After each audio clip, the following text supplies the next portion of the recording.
Hi guys, it's Graham again and welcome back to my channel. Today I'm doing my Friday reads. It's the 27th of December. Almost the end of 2019. We're about to enter a new decade and I can't wait. I'm so excited. It feels like a fresh start. A brand new decade and so many books to read. I love it. I'm not currently reading anything at the moment. I have a couple of books that I might read today. They're nice quick ones. But I'll discuss with you a couple of books that I've read over the last couple of days. So the first book I read recently was The Secret Santa by Trish Harnetiaux.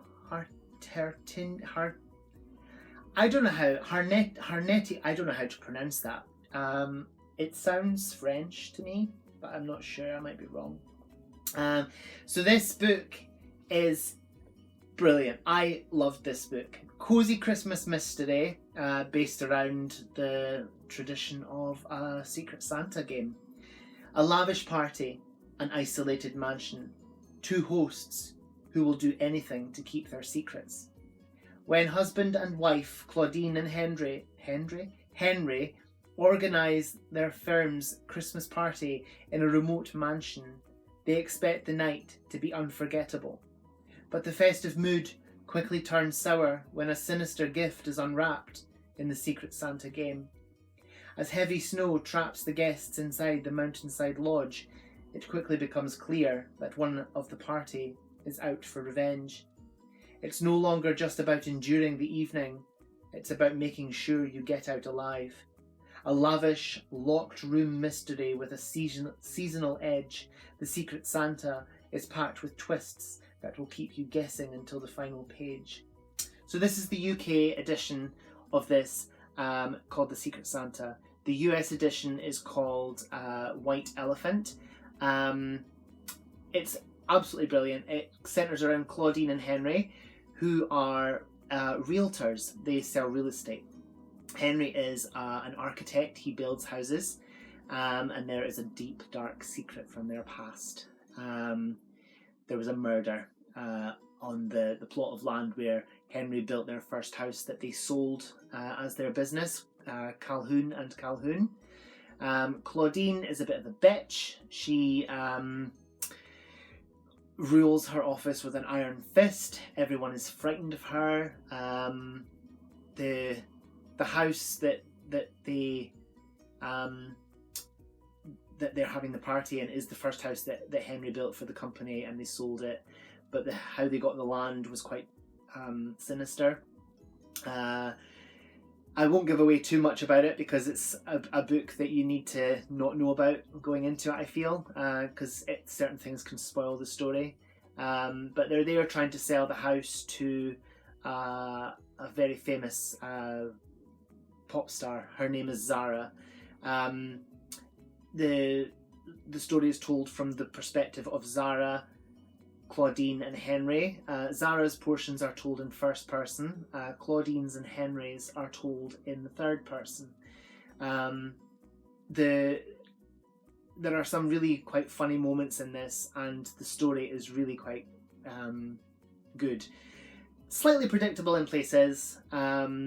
I didn't see the ending coming. With mysteries like this, I usually can see it a mile off, but it gives you so many red herrings and there's so many little twists and turns, and you just don't see it coming. Well, I didn't anyway.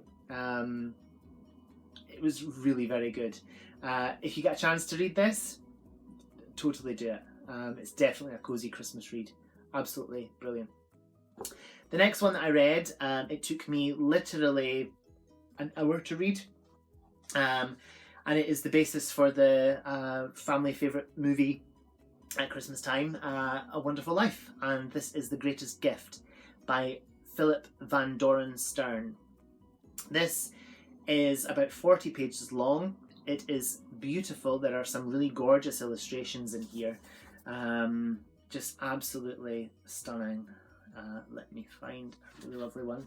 So this is they're all in green, the illustrations, but they're just so pretty. And look at the end paper here. That is just gorgeous. So George Bailey I think is he George Bailey in the book? I'll read the synopsis to you. Just before Christmas in 1943, Philip Van Doren Stern sent to his friends and family copies of a story he had written entitled The Greatest Gift.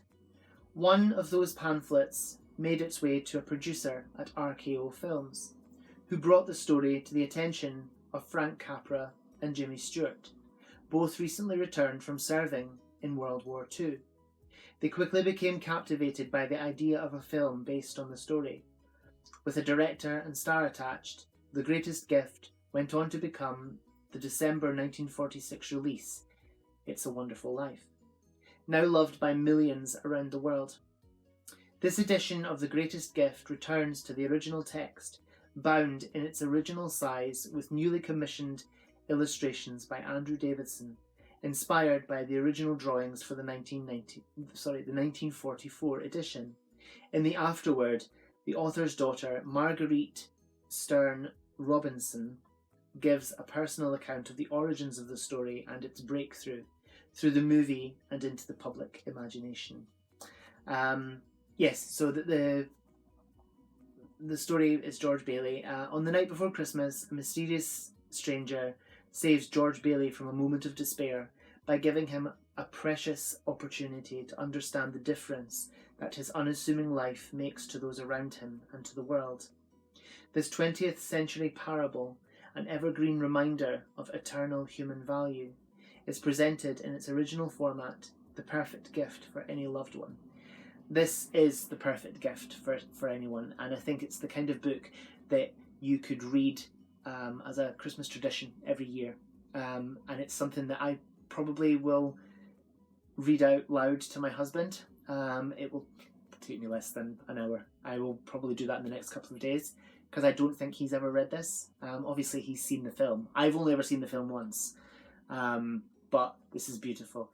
The message that I take from this is live life, be happy.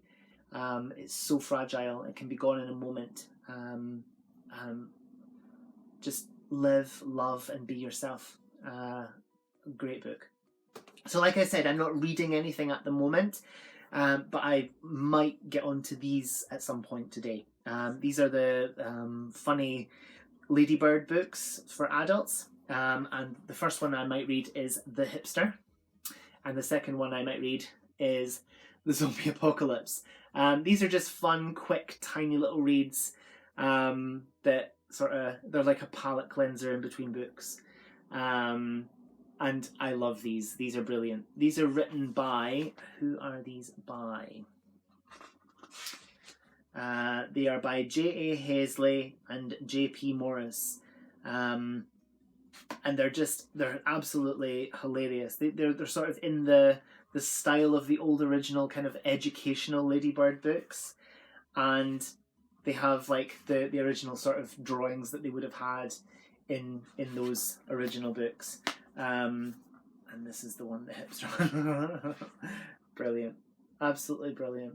So I will probably get to these at some point today. They literally take me about half an hour. I have a collection of these which I have read. I think these are the only two that so far I haven't read of the ones I've got. So yeah, that's my Friday reads. Thank you for watching. Whatever you're doing, I hope you have so much fun doing it. Whatever you're reading, I hope you love it. Stay fabulous, be amazing, be yourself, and I'll see you again soon for another video. Bye bye.